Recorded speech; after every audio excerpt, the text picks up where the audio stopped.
noter aujourd'hui par rapport à cette question de défense? Qu'est-ce qui a été fait dans le cadre de l'harmonisation, de la coordination des actions militaires?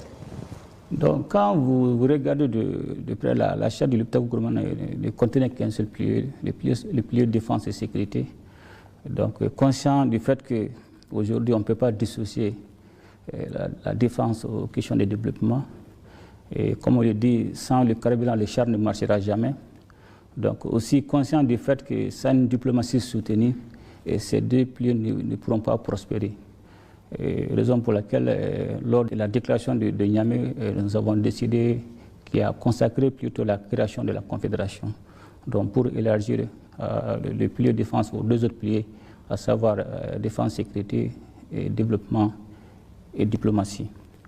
Donc pour revenir à votre question concernant les questions de défense et de sécurité, il faudra reconnaître depuis la consécration de la création de la Confédération le 6 juillet 2024 à Niamey, et aussitôt les différents ministres de la Défense et des chefs d'état-major généraux se sont mis à la tâche.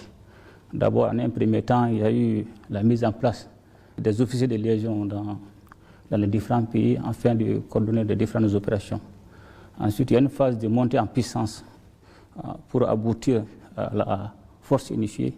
Parce que quand vous regardez dans la feuille de route de l'A1 de la Confédération, le Mali était demandé de travailler pour la mise en place de la force unifiée. Et donc il y a eu ensuite une phase d'entraînement, il y a eu des exercices tactiques à Niamey, et en plus des États du Sahel, le Togo et le Tchad aussi ont participé. Donc c'était le début de la montée en puissance. Donc aussi il y a eu la formation des officiers d'état-major par l'école de maintien de Alou Blonenbe du Mali. Donc toutes ces actions ont permis de faire la montée en puissance de la force unifiée.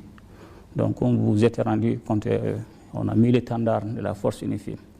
Bon, de façon pragmatique, de façon visible, il y a eu des avancées majeures en termes de sécurité, bien vrai que des défis persistent toujours. En tenant compte même ou en regardant les principes même de la guerre, le premier principe qui est la liberté d'action. Aujourd'hui, nos pays disposent de cette liberté d'action, de mouvement. Aujourd'hui, on est libre d'aller où nous voulons, de faire ce que nous voulons. Donc ça, ce n'était pas du tout possible dans les années passées. Donc quand vous regardez aussi, depuis 2023, il y a eu